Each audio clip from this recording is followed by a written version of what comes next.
when we're working with exponential loss and the data is linearly separable, then gradient flow proceeds like this, where for a uniformly bounded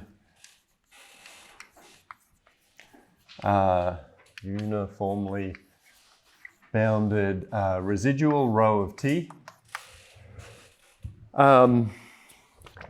and the theta star here, the solution to this max margin optimization problem. So min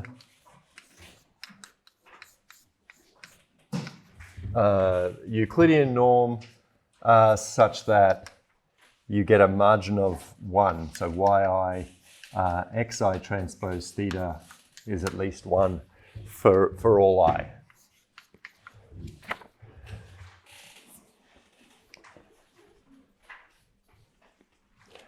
Okay, and this is in that canonical form. You can we saw yesterday the f is this nice convex function.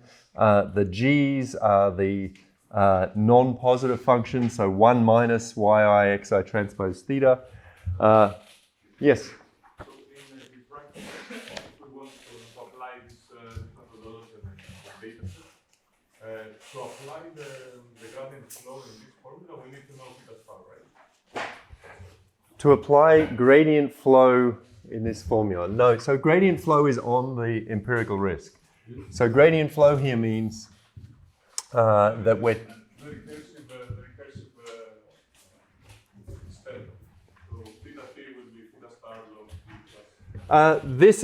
This is the claim of the theorem. The theorem is about gradient flow, which is the differential equation theta t dot is negative grad L hat theta t. Right, so this is the differential equation for theta t, and the claim is that that theta t is of this form. All right, in the case where we're working with this L hat and we have linearly separable data. Yeah. Okay, so you know, this is in that canonical form. Our constraint set here is gi less than or equal to 0 for the functions gi that are 1 minus yi xi transpose theta. And so when we look at the KKT conditions, which are this, you know, local parameterization of the polar of the tangent cone, right? So it's this explicit parameterization of that set, and then looking at the conditions that, you know, the gradient descent necessarily takes us outside the constraint set. You know, that's this first order condition for optimality. So in that case, you know, the KKT conditions for this optimization problem that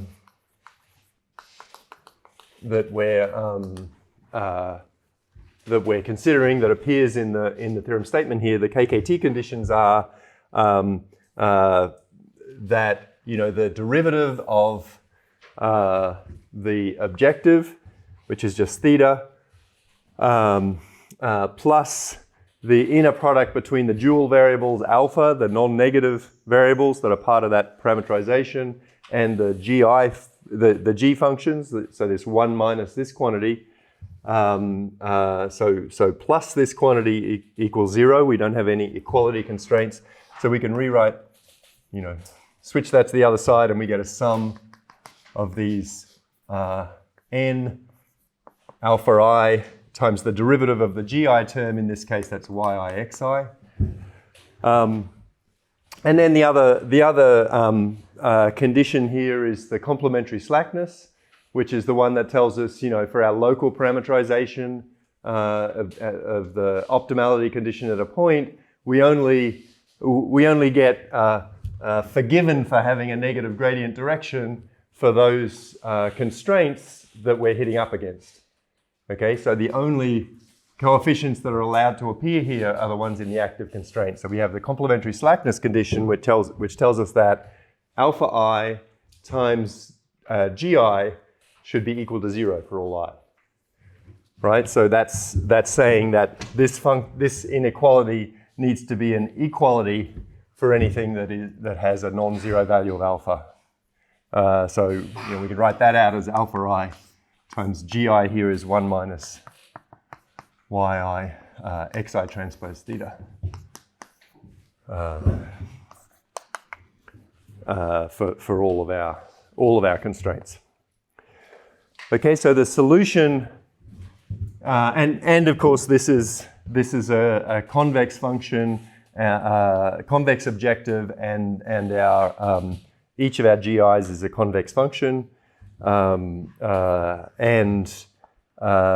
so the KKT conditions are necessary and sufficient for optimality, global optimality, and so it tells us the solution is a positive combination of the data points, appropriately reflected, and complementary slackness tells us that the positive coefficients are necessarily the ones where we're meeting this inequality constraint with equality. There's no slackness for the corresponding condition. So, when we think about maximizing the margin, these are the positive coefficients are the ones corresponding to points that are closest to that optimal separating hyperplane. Okay? And maybe just to write down, the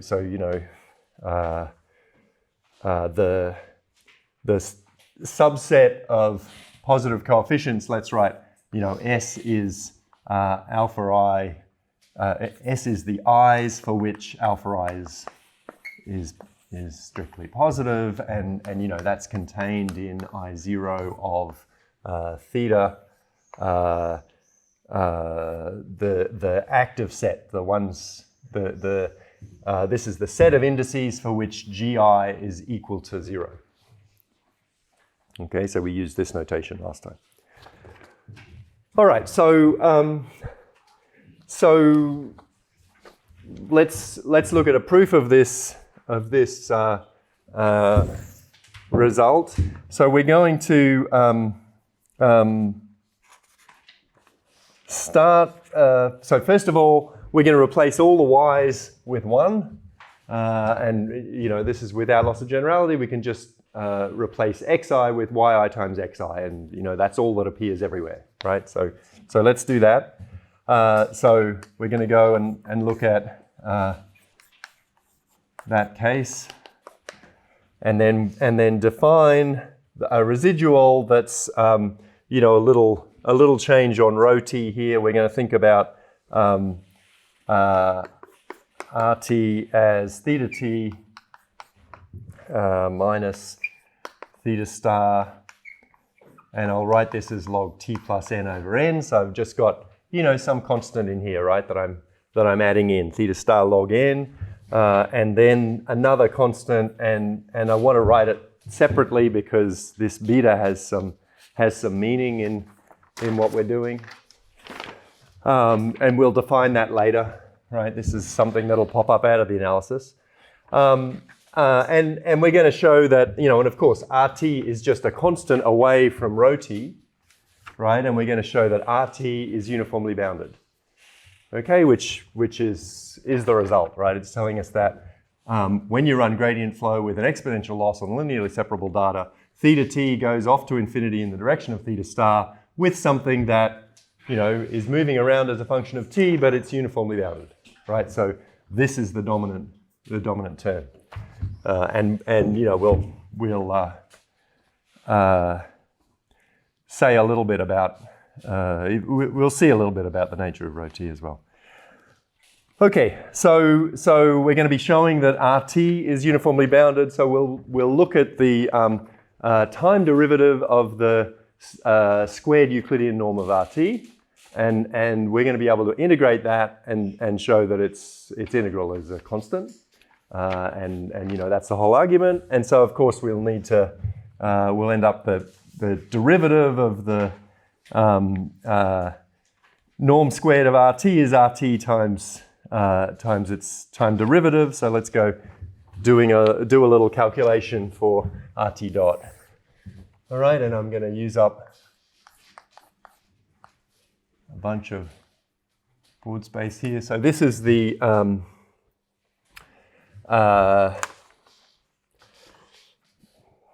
let's see.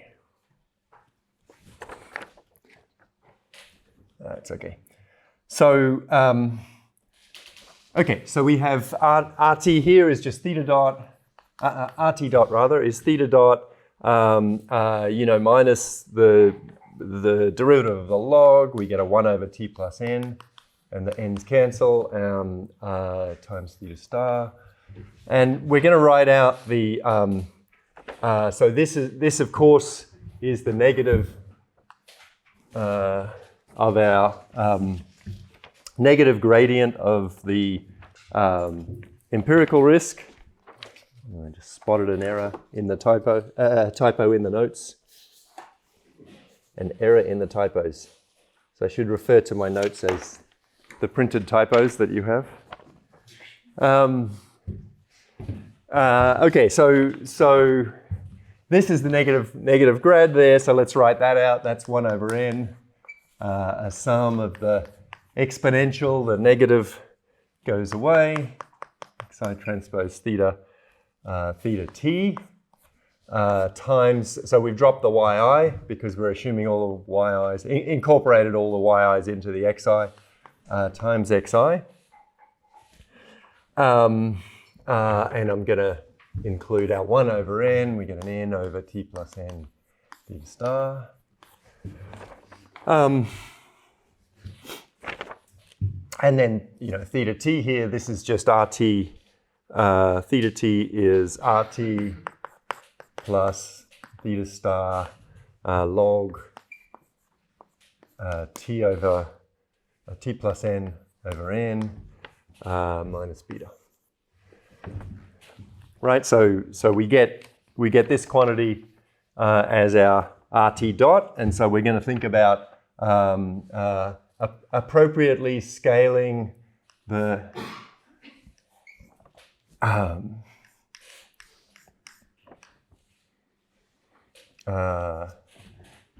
squared Euclidean norm of RT. So we're going to take its derivative with respect to t, and we don't want nasty constant factors, so let's make our life easier. And that thing is going to look like, okay, so this is n times RT times its inner product between RT and its derivative. And we can write that out as, let's compute the derivative of this thing with respect to t. It's an e to the minus xi transpose. Okay, I'll keep this as, put this in. We've got an RT here, and then we're going to get a,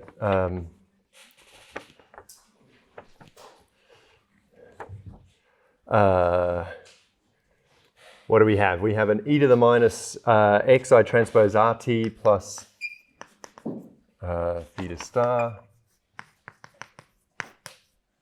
minus beta. Everything in there times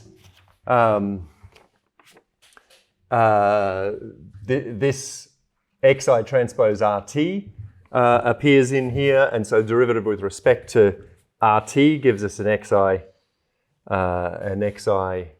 outside. Maybe I'll this way. Xi transpose RT. Where are we? Minus that. So okay, so this is our I'm gonna write it down and stand back.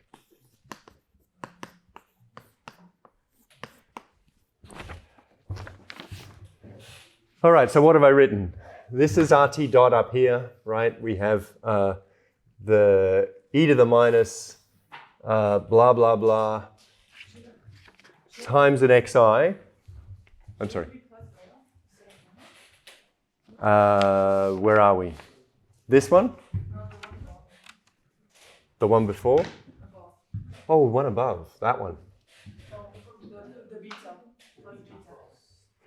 Ah. Theta t is oh, I'm sorry. I'm writing, this is the expression for theta t here. Yes. Right. Oh, you're right. Okay. Theta t is RT plus theta star plus beta. Thank you. Good. And so I get a plus beta here for RT dot.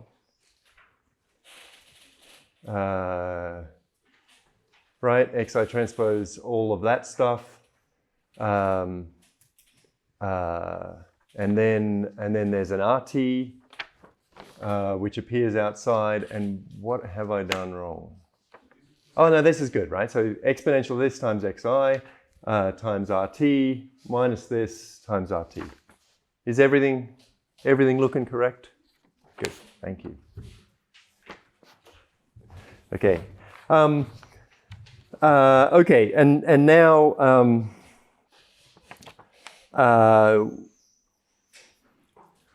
what we're going to do is split this sum into a sum over the points for which alpha I is positive and the points for which it's 0. So, you know, in particular, the theta star we can write as a sum of the alpha, I guess. Theta star here we can write as a sum of the coefficients that are positive. So let's do that. Sum over I in the set where these things are positive. And we have e to the minus xi transpose RT.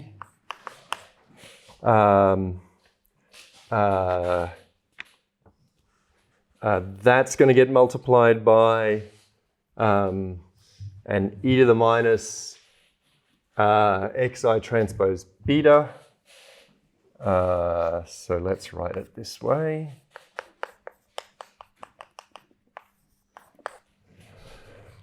And then this theta star, what are we doing for that one? So this is an xi transpose theta star for all of the i's in S. Xi transpose theta star is equal to 1. That's the complementary slackness condition. If the alpha I is positive, this must be 0. So we get a e to the minus log of this thing. Let's put that out front. Right, so that's our n over t plus n, and we'll scale everything else. And we've got the beta, and now we need a xi transpose RT. But I'm going to include this term as well, right? So theta star here I can write as a sum over I in S of alpha I times xi. So I'm going to do that. So it's this minus alpha I, and the whole thing gets multiplied by xi transpose RT. And my n over t plus n magically works out, plus the other guys. So this is plus the sum over I not in S of this stuff, e to the minus xi transpose RT. Where are we? I'll write this as log, just copy this out, right? T plus n over n theta star xi transpose theta star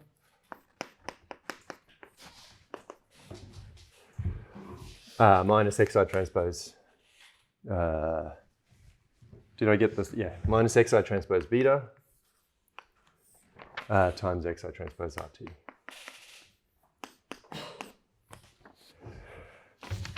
All right, so we've used the fact that the positive coefficients of alpha, we can rewrite theta star in terms of those things and get this nice form. And this is, using the intuition. These are the ones that are going to be dominating in our sum. So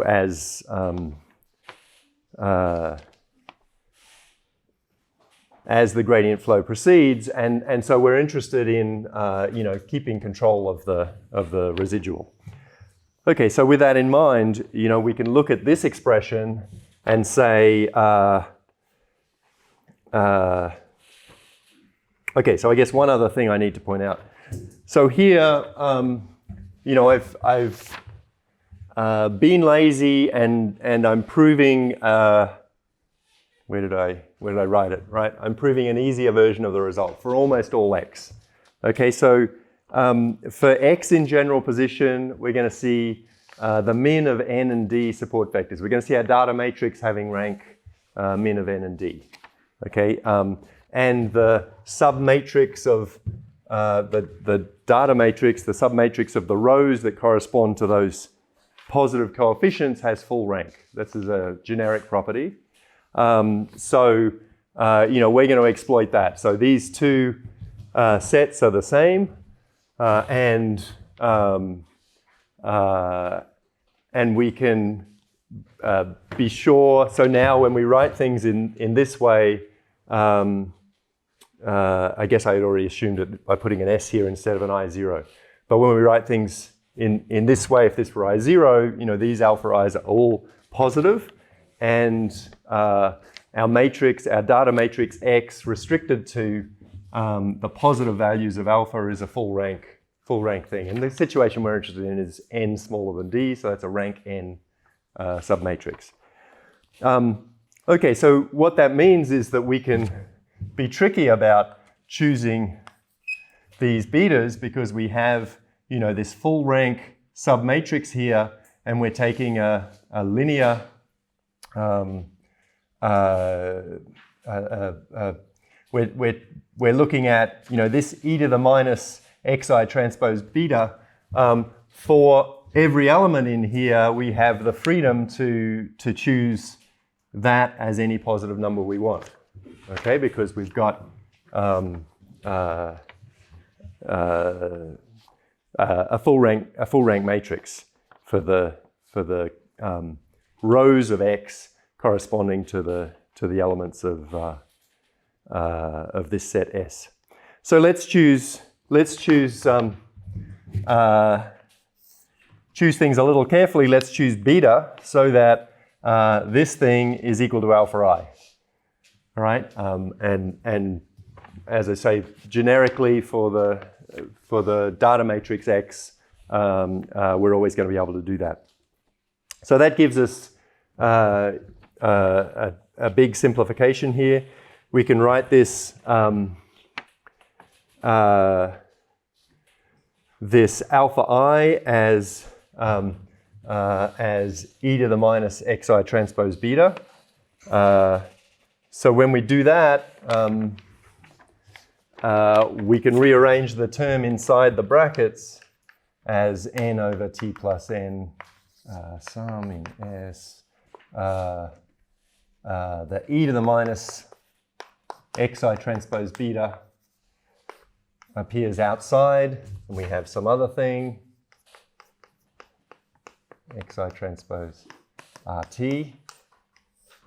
And then the alphas are exactly these things, so that's minus 1 times xi transpose RT plus. So before we go to the next term, let's look at this. We've got e to the minus something minus 1 times something.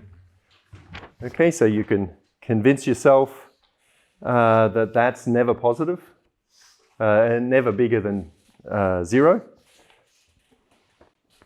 I guess, if this is 0, it's equal to 0, and it's always falling below that. So we can ignore this term, right? This whole thing is a positive number times something here that's always less than or equal to 0. And now we're just concerned with the residual. So, you know, I guess the intuition is that's the thing that's just driving the norm of the residual down, right? It's the ones from that are the support vectors, the force from the support vectors. And the other term is the part that we have to be concerned with. It's the sum from over the other points of what does this thing look like? What are we going to do here?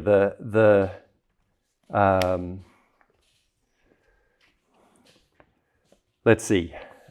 This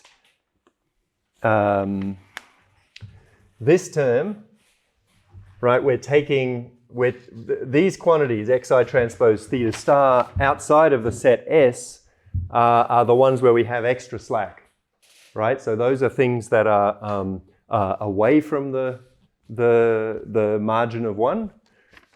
So let's just consider, we want to get an upper bound, so let's write this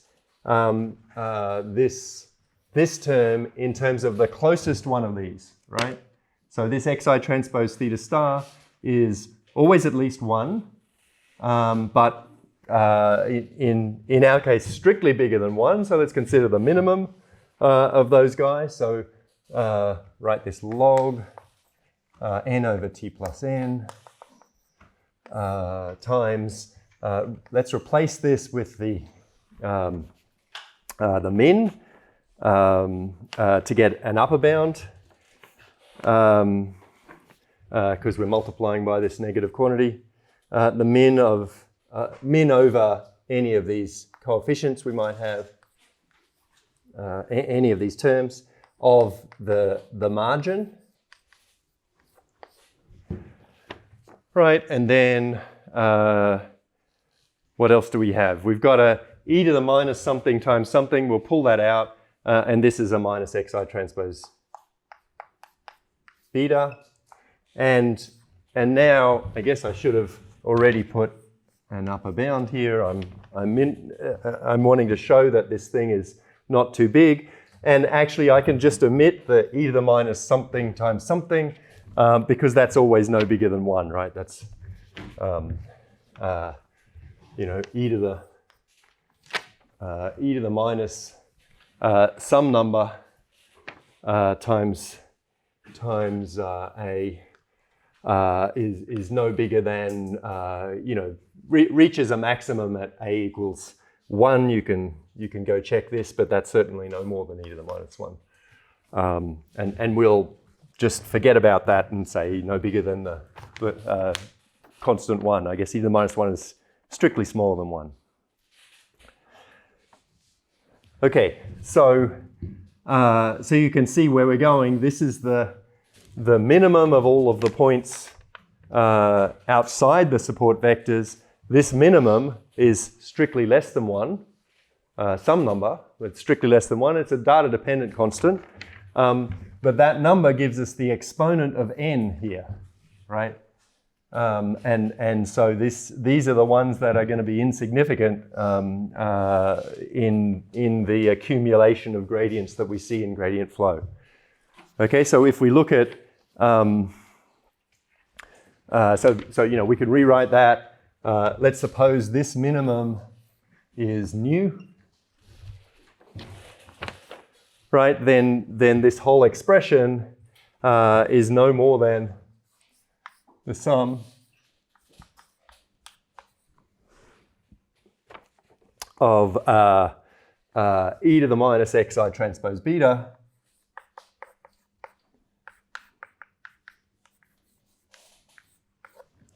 times n over t plus n to the power nu. Okay, and nu being strictly less than 1, I said strictly less than 1. Nu is the minimum slack, right? So this thing not the minimum slack, the minimum value of our constraint function gi. So that's strictly greater than 1. This value is strictly greater than 1 because we need to have our inequality, this thing's less than or equal to 0, being a strict inequality. So there's some minimal value of all of these that gives us something strictly bigger than 1, and we can integrate n to the nu when nu is strictly bigger than 1. So this is telling us that the time integral of the norm of r squared is bounded by a constant, which is what we wanted to show. All right, so I guess rho t, where were we? Rho t is RT with an additional theta star log n and an additional beta in there, right? Okay, so what does that mean? We're going off to infinity in the direction theta star at a logarithmic rate, right? So the scale of the parameters under gradient flow is order of log t. The e to the minus this quantity, we know that this argument is growing at rate log t, so this thing goes down like 1 over t. And if you calculate how accurate the direction is, so theta t over the norm of theta t versus the same thing for theta star, the Euclidean distance between those two points on the sphere is going down like 1 over log t. So we're aligning with the correct direction, but really rather slowly.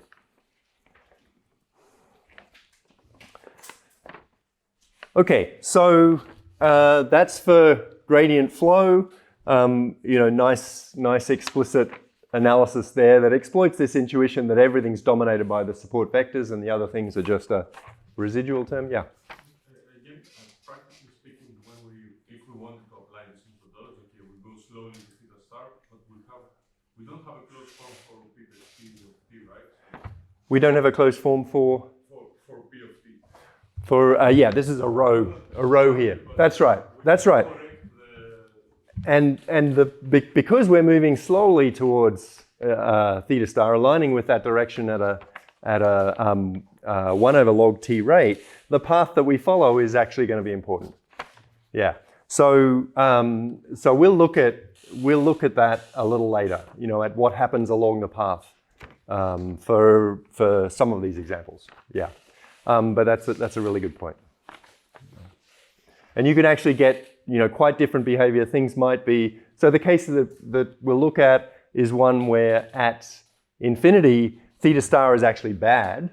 So for instance, if the true minimizer of the risk is at some bounded point, but the sample size is small enough that you can fit things perfectly, you'll go off to infinity. So you'll get something that's, as a probability model is terrible, to head in this theta star direction. Remember, this is an empirical theta star direction. It's the one that solves this optimization problem on the data.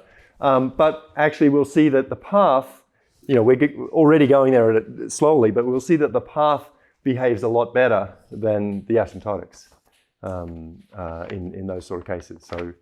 So yeah, very good point. The path that we follow is really important. Okay, this is for gradient flow. You can say very similar things for gradient descent with a small step size. This is for exponential loss. Because we're only concerned with what happens kind of as we head off to infinity, it's just having the right tails to our loss that matters here. All right, so for losses that are kind of well approximated multiplicatively by an exponential, which includes the logistic, we get exactly the same story. and you know, there are general results there. I said for almost all data, you know, this was to make our life easy because, you know, this can be a strict inclusion if the data lines up so that there are multiple points on the that margin 1 boundary. You know, then the positive set is going to be a subset of the set of active constraints, and that makes the analysis, you know, a little more hairy. And the best known result in that case is actually, you know, not that this is uniformly bounded, but that it grows much more slowly, like a log t. So, you know, unclear if that's tight. Gives exactly the same rate for growth of theta t. Of course, it's log. Same rate of decrease of the empirical risk, but the alignment is slightly slower. Alignment between the alignment between this theta t and the theta star direction. All right, any questions?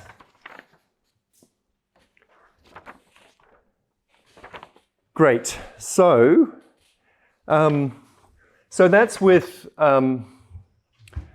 gradient flow on a exponential loss. The next example I want to look at is a different algorithm. So we're still using a gradient kind of algorithm, but instead of doing a gradient flow or small step gradient descent, we're going to do a coordinate descent. All right, so gradient descent is choosing the direction at each step. I mean, you know, completely analogous to gradient flow. Choosing the direction at each step that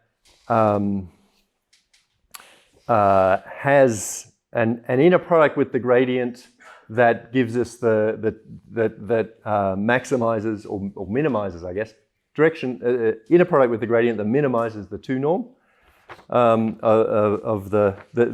that's equal to the negative maximum, the negative 2 norm of the gradient. We're going to look at coordinate descent, and we'll see that that's you know, so coordinate descent is choosing the coordinate axis direction for each step.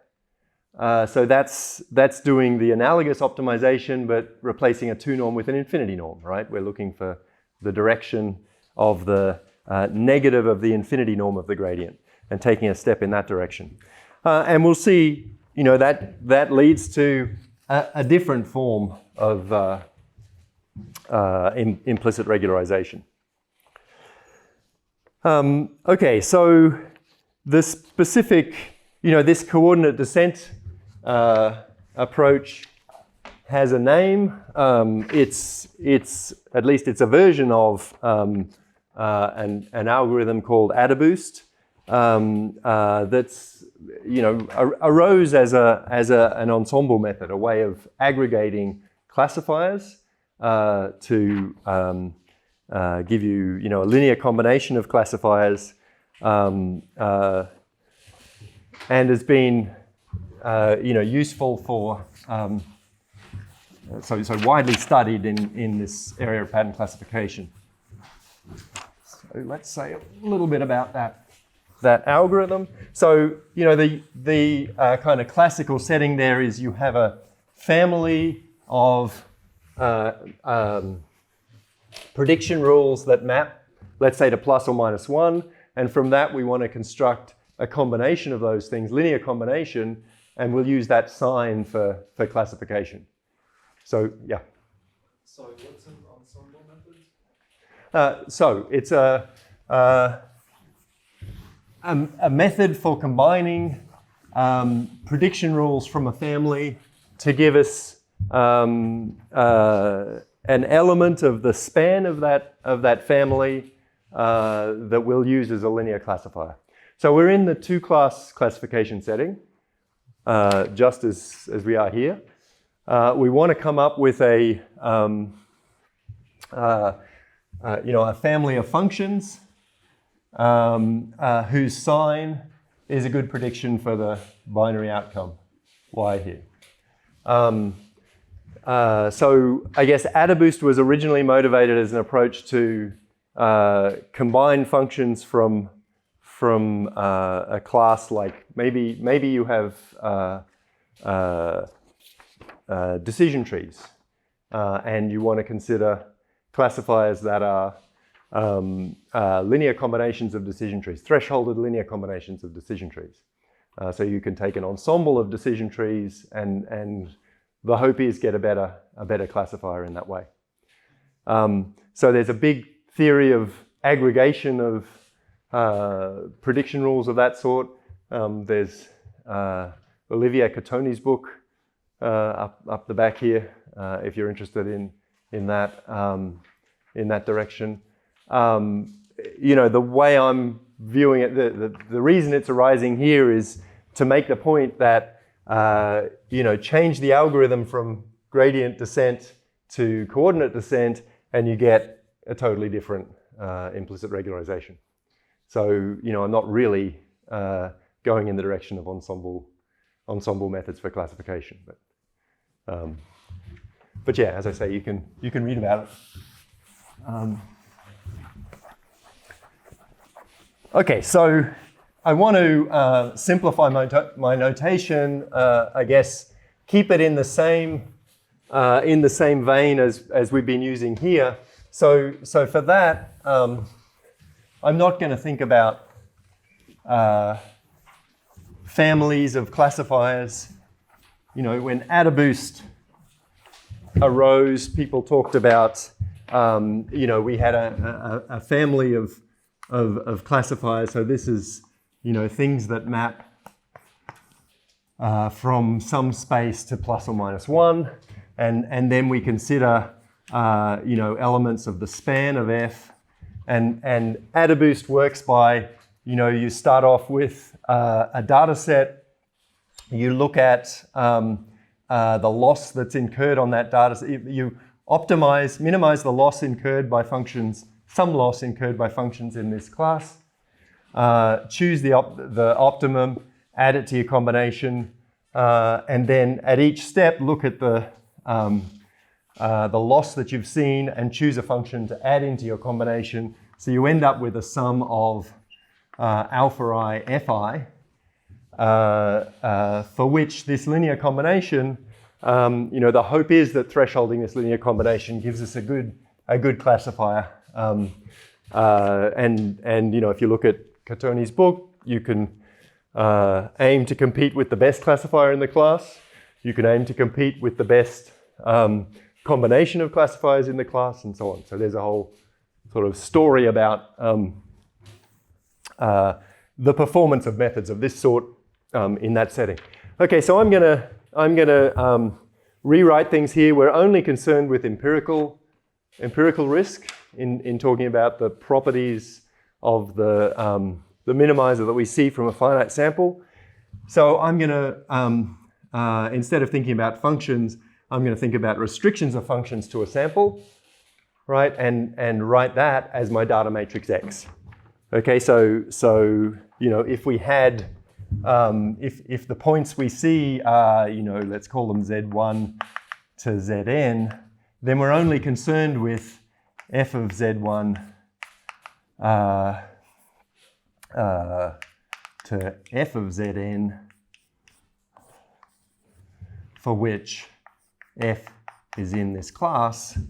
So let's just restrict to these things, and let's call that X, if this is Fj, for Fj in the class, let's call that xj1 to xjn, right? And write out the full data matrix X for all such rows that we might see by evaluating functions in our class on the input points, Z1 through Zn. Certainly if we're talking about classifiers, this is going to be a finite table. And we might, we'll certainly make that assumption, right? That this X is a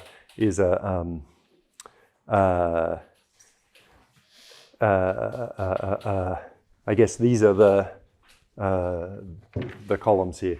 So that our data matrix has a finite number of columns. Okay, so, oh yeah.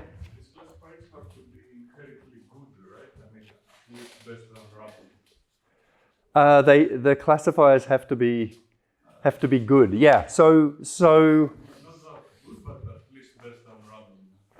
I'm sorry. Best than random guessing. Better than random guessing, right? So actually, you know, AdaBoost, the AdaBoost algorithm was not designed as an ensemble method. It arose in proving a property. In statistical learning theory, people were interested in the distinction between something called weak learnability and more classical notions of learnability, where, you know, you wanted to say, could I get the misclassification probability close to zero? You know, so for a setting, let's say a low noise setting where, you know, best measurable function has the Bayes optimal Bayes prediction rule has risk zero. So, you know, in fact, AdaBoost was designed as a part of a proof that if you have this property weak learnability, which is you know, a property that for all probability distributions over the data, let's say, you can get an edge on random guessing, as you say. So, you know, if there's some finite edge, then you can boost that edge to get arbitrarily small misclassification probability. So this is kind of the path by which AdaBoost arose. And then, you know, it turned out that it was very effective in practice. You know, people noticed that you could take things like decision trees or even simpler classes of functions where, you know, presumably you shouldn't expect to get an edge, like decision stumps, you know, single decision nodes in like axis-aligned half spaces. And boosting those gave, you know, really rather good classifiers in practice. So yeah, it's a bit of a historical quirk, I guess. Okay, so we're gonna view this just as an alternative way of minimizing an exponential loss, because it turns out AdaBoost is choosing the combination here to minimize the exponential loss that we studied in the last theorem. Okay, but we're throwing away the function class, replacing everything by just the data that we see. So think of it as restrictions of functions to a finite sample. So, you know, these evaluations of the functions in our class on our sample, those are going to be our features, and we'll consider linear combinations of those features. So again, you know, this defines a data matrix X from n by d, right? This is one of the columns in that matrix. So we're assuming d is finite, you know, as it certainly is if the class F is a family of classifiers. Okay, so for this definition, you know, let's define AdaBoost. It's a little slight generalization in a way that I'm no longer exploiting, but I've left it in the notes. Let's leave it in there. It's AdaBoost with a shrinkage parameter, and it's a coordinate descent algorithm. We start off at 0. Theta 0 is in Rd. We're finding a vector of linear coefficients to combine our D classifiers. We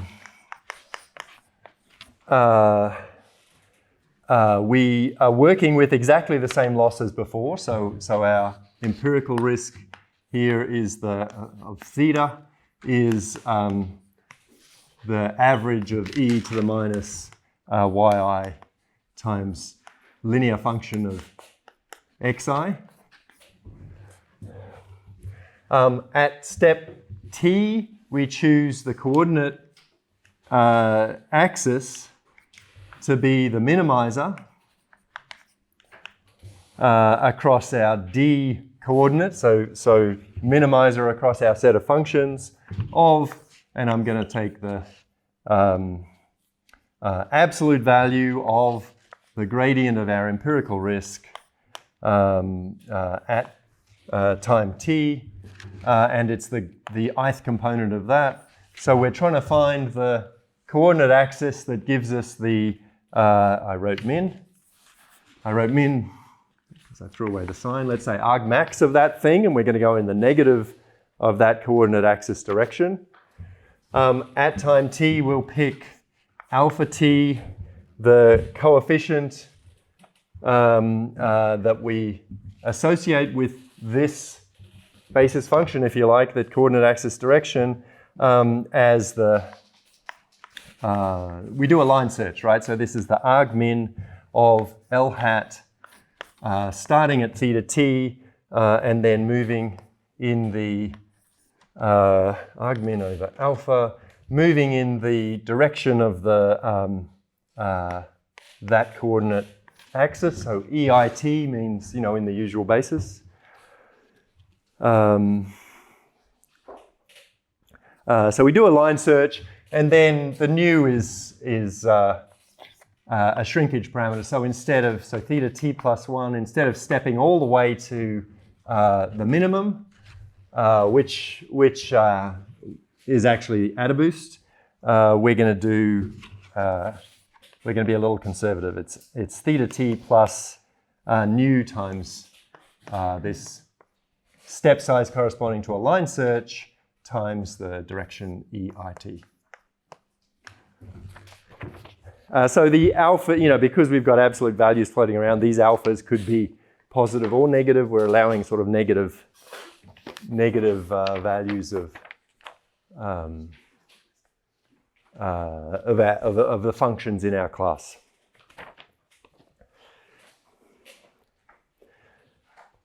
Okay, so so this ends up, you know, the theorem that we're about to see. Maybe I'll write it out.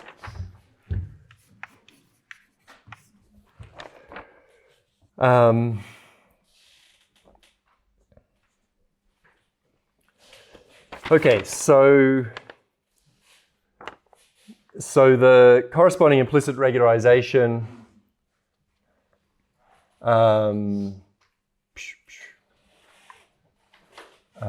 so let's say consider, and this is a max margin problem, but it's an L1 margin now, right? So we're maximizing over vectors theta and a margin gamma, maximizing the margin gamma such that yi xi transpose theta is at least gamma for all of our n data points, and the one norm of theta is no more than 1. All right, so you know you could equivalently write this as a minimization of a one norm subject to a constraint where this is bigger than some constant like 1, which is what we had last time, but we're you know, in particular the difference is we're working with a one norm now, right, rather than a two norm. So some of the absolute values of the coordinates, and the theorem is that if let's call it gamma star, if the solution here, the value of this optimization problem is strictly positive, so maybe I'll just say gamma. If this is greater than 0,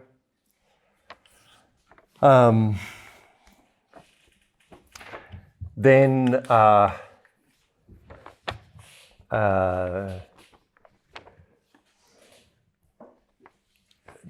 the min of 1 less than or equal to y less than or equal to n of yi xi transpose theta t divided by the one norm of theta t converges to gamma. And we won't say anything stronger than that. I guess, you know, this is for all nu in 0, 1, that is a curly bracket.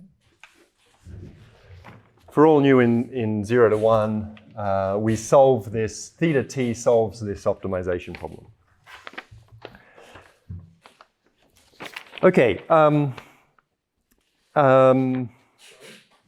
Yeah. the motivation behind considering this shrinkage parameter? If you compute the best alpha, then you decide not to go there? Yeah.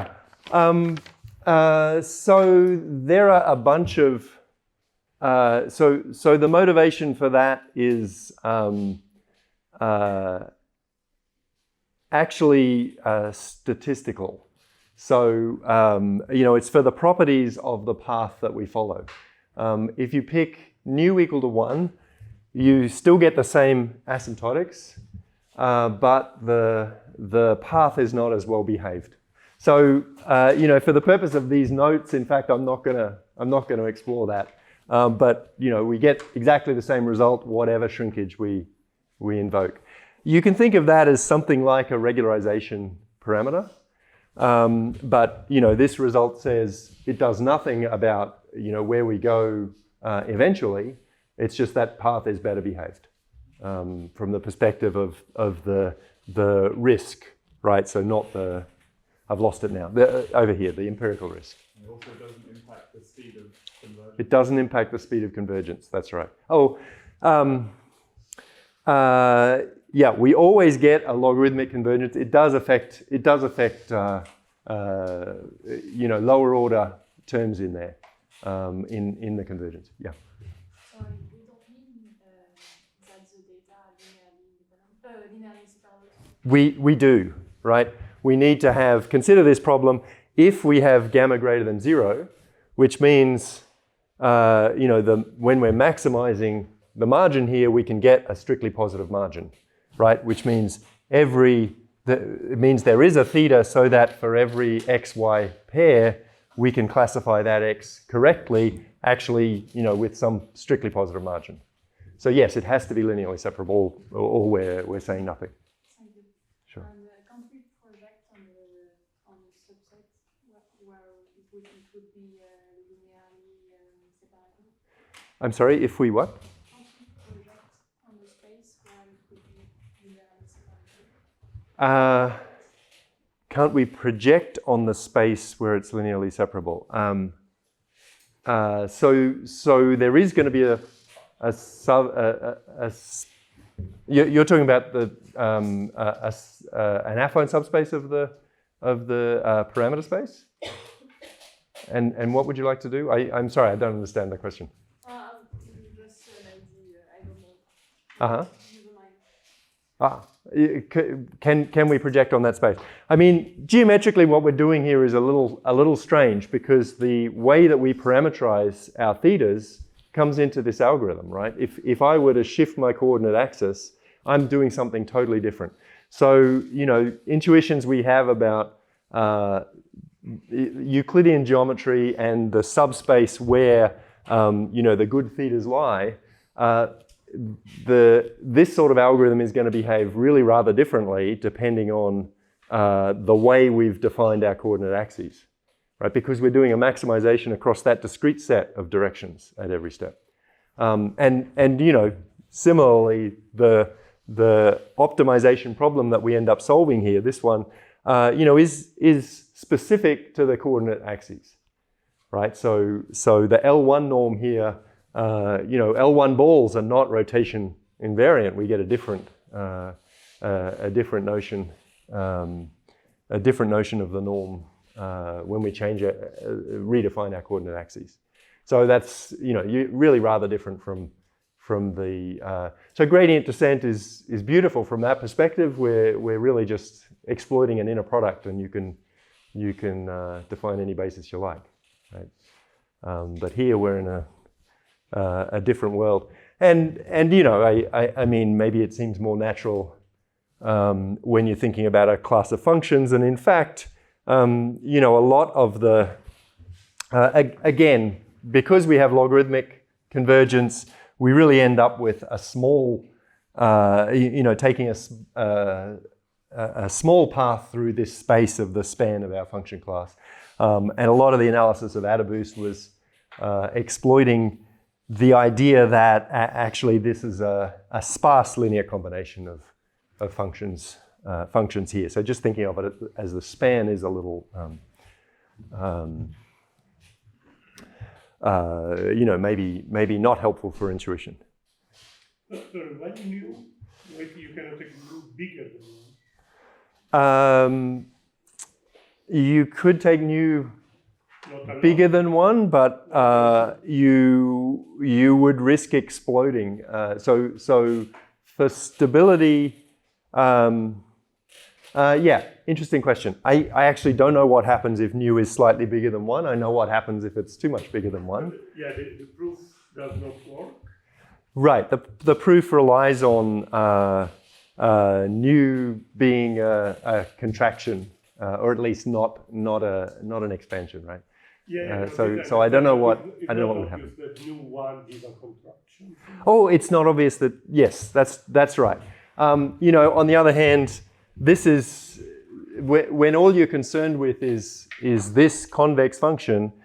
This is a line search, right? So taking nu equal to 1 is giving you the minimum in that direction. So we're doing a line search. Then at that point we're looking for another coordinate axis direction, doing another line search. So we're never increasing, you know, and actually we're always decreasing this function, right? If we can, it's a convex function.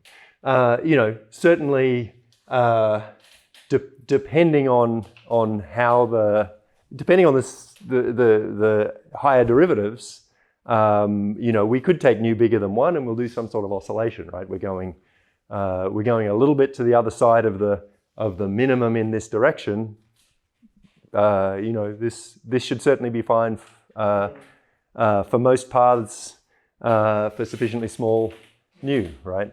But I don't know. You know, this would be a wacky thing to do. You see, you're moving away from the minimum in both directions anyway, so I don't see why nu less than 1 is better than nu bigger than 1. Moving away from the. Well, nu1. Oh, I see. Right. Then it's symmetric. Wherever you move, I don't see why it's different. It's not symmetric in the sense of the kind of lengths of paths. So the distance traveled away from some very stable and predictable function. So I think that's the way to think about you know, the nature of the regularization you see when you choose a smaller value of nu. Yeah. Yeah, you know, the nu here is not so relevant for anything that follows. So maybe it's a distraction to have included it. Yeah. Okay, we have 20 minutes.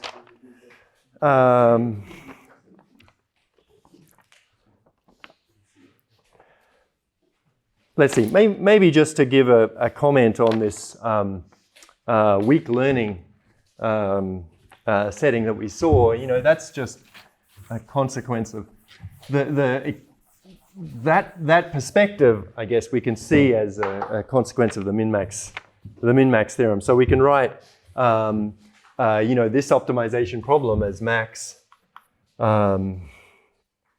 over directions. I'll write V as a d-dimensional vector that has one norm no more than 1, min over the indices here. So we're maximizing the min of these quantities, yi xi transpose v. Right, so we can rewrite this as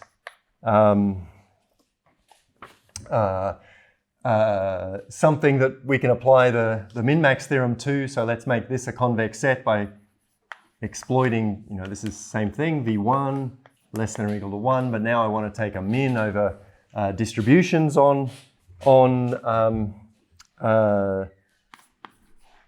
let's write it as delta n, the n minus 1 simplex probability distributions on these over our data, and now it's an expectation under this distribution. I don't know, I'll write that as E mu of y x transpose v. We can switch the min and the max because we're solving an optimization problem over a convex set, and it's linear in v and mu.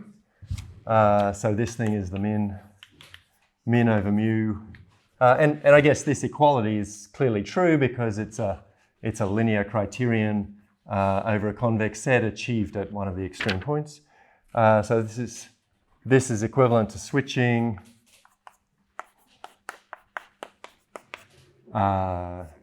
same thing. And then maximizing, same argument. This max of the linear thing is going to be achieved at one of the, that was a 1, achieved at one of the extreme points. So there exists a, we can rewrite this as max over I of yi xi transpose. I'm sorry. Let's call that j of the expectation over mu of x transpose, and now this is ej. Okay, so this max is going to be achieved at an extreme point of this convex set, corresponds to one of these, and I guess I have absolute values there, and I'm allowing either sign for v, right? So I need this is why the absolute values arise. So if we have a positive, if the solution to this optimization problem, the L1 margin here is strictly positive, then that means that min over mu means for any probability distribution on that training data, there is a j, so the ej there corresponds to one of the base classifiers. So if gamma is positive, then for every probability distribution, there's a base classifier that gives us this margin gamma, right? That is a little better than random guessing.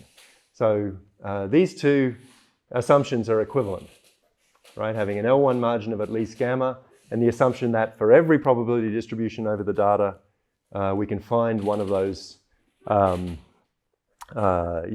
of our data matrix, or equivalently functions in our class of base classifiers, we view it that way, that has a margin at least gamma. That latter property is called weak learnability, and this is, the kind of assumption that AdaBoost was invented as a tool for proving this implies strong learnability.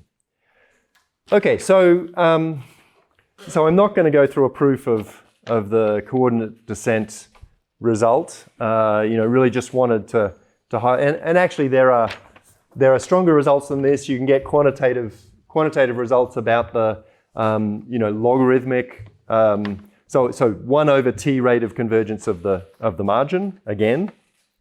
So logarithmic rate of growth of the thing that appears inside the exponential, the parameters. But the crucial thing here is that a different optimization algorithm gives us quite a different implicit regularization. Okay, so I have 15 minutes. There are no questions on this. I wanted to take a little time to think about some statistical properties of the kinds of classifiers that we get, the linear classifiers that we get through coordinate descent or through gradient descent. The classifiers that emerge as solutions to these sorts of optimization problems. So they're large margin classifiers. What properties do they have? This is not in the version of the notes that you just saw today, because those are like a week and a half old. So we're without notes again. Sorry about that. But they will be, they will be available in the edited version. Okay. So we're gonna look at just bounds on misclassification probability. So we're in this setting where n is large compared to d, but we have a nice solution in the sense that there's some positive value of gamma. We can get a positive margin for our data in this setting, and let's look at some consequences of that for misclassification probability. So we're really only proving some crude upper bounds here on the probability that a classifier gets the label wrong. So, not thinking of these things as probability models. We're not trying to accurately estimate the probability that y equals 1. We're just looking at these, just looking at upper bounds on misclassification probability. We're not even going to get the right rates for these cases. So I'm being pretty sloppy here. The point I want to make is just that we can get something that's all about how all about a comparison between sample size and the margin, and nothing to do with the dimension, or has very weak dependence on the dimension in these various cases that we've seen. Okay, so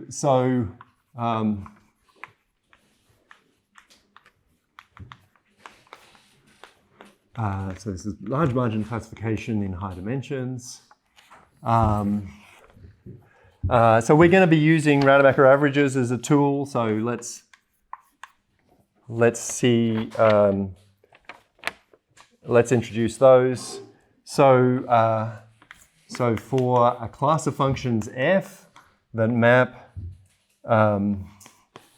from a set Z to R. So, this is always going to be X cross Y, right? Where Y is, in our case, plus or minus 1. For F, for a sample, so the Z's are, this is our data for this. And the sample, define the empirical Rademacher averages as an empirical process indexed by F.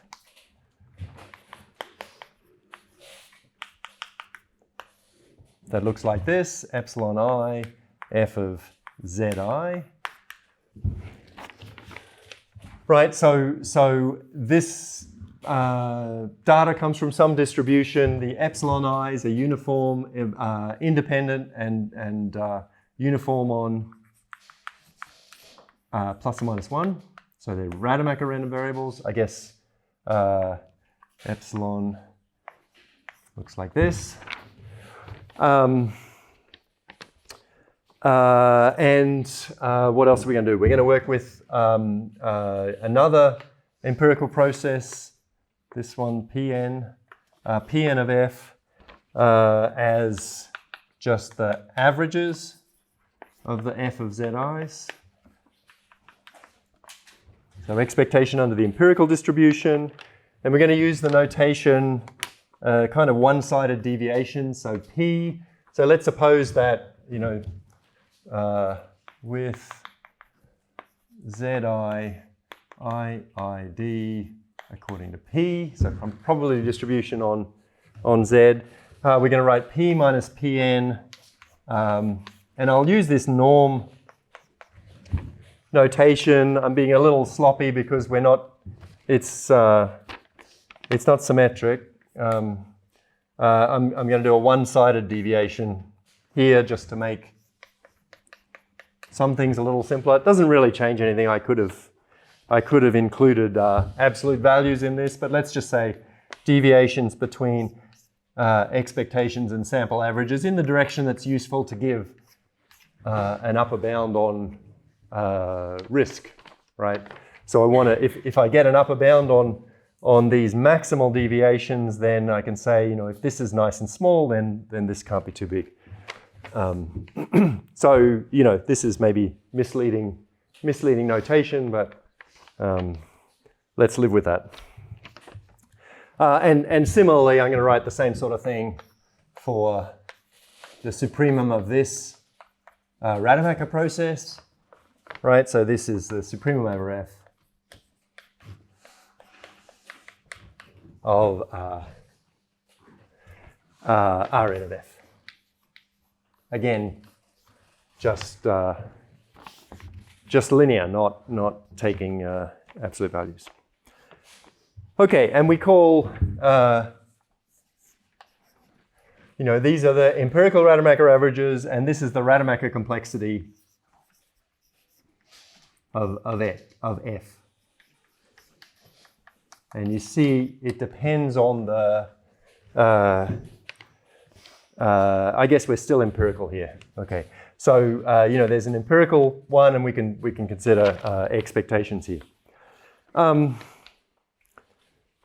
Okay, so there's a nice theory. The Rademacher complexity controls these maximal deviations of sample averages from expectations. If this family of functions, you know, viewed as a random variable, the F evaluated at samples from our probability distribution have nice tails, then, you know, we can get tight concentration results for both of these things about their expectations. I'm going to kind of, you know, leave that aside for now. We're not going to work with any of that. But, you know, for instance, if we have a sub-Gaussian property, then we get, you know, nice exponential inequalities comparing expectations to these sort of empirical things. You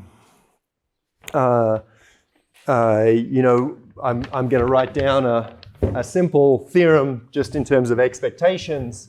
You can get, it's going to go in the direction that we'll use next, but you can get an inequality in the other direction. So, you know, if what you're concerned with is, you know, these maximal deviations, this is the right quantity in some sense, within a kind of constant factor.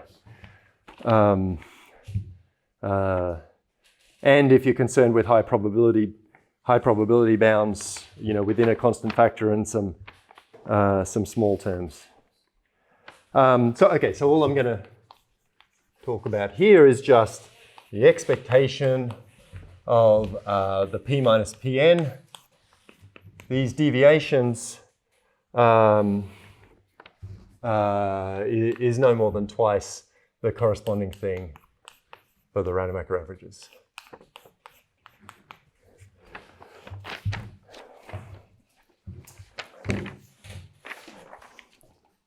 Okay, we have 7 minutes, so we're not going to see how these are applied, but let's go through the proof of that. Really very elegant and super simple. It's 2 symmetrization steps, right? So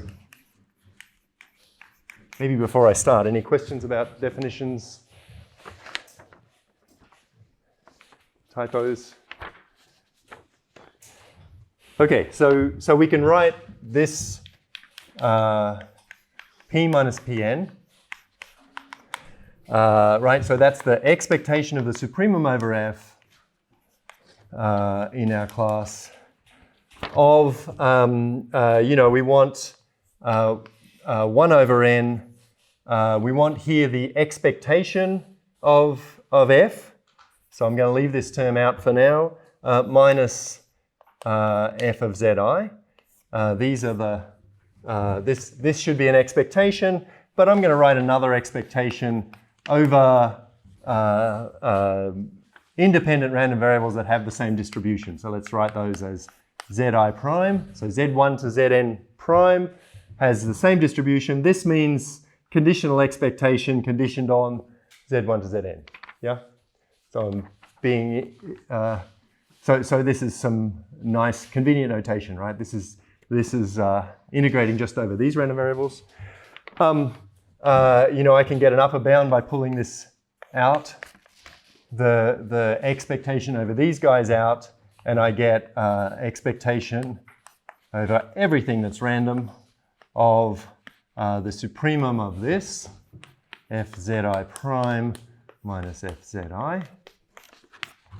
Right, it's only bigger if I take the supremum inside the expectation, which of course is the, you could think of this as the expectation of another one of these suprema over empirical processes, but now I've got a Pn prime minus Pn, right, over F. That's this quantity.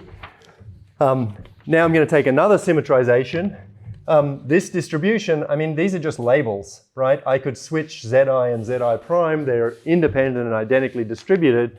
I'm not changing the distribution if I switch any of these two labels. In particular, I'm not taking the expectation. I'm not changing the expectation of some function of these things if I do that. So this is certainly equal to expectation sup over F 1 over n sum of, now I'll write epsilon I, f of zi prime minus f of zi, because all I've done is switch the order of zi and zi prime, where these things are plus or minus 1. So actually that's true for any deterministic choice of the epsilon i's. Certainly true when we take an average over those values. And now, I've got a supremum over f of this minus that. If I pick this f and that f differently, I can only make things bigger. So let's make it a supremum over f and f prime of this epsilon I f prime zi prime minus f f of zi. Okay, but now, this supremum over epsilon I, let's say f prime, that's the Rademacher averages. This supremum over f, the expectation of the separate supremum, the supremum over f of epsilon I times minus f of zi, well, minus epsilon I has the same distribution as epsilon I, so that's exactly the same thing. Right, so this thing is twice the expectation of this thing.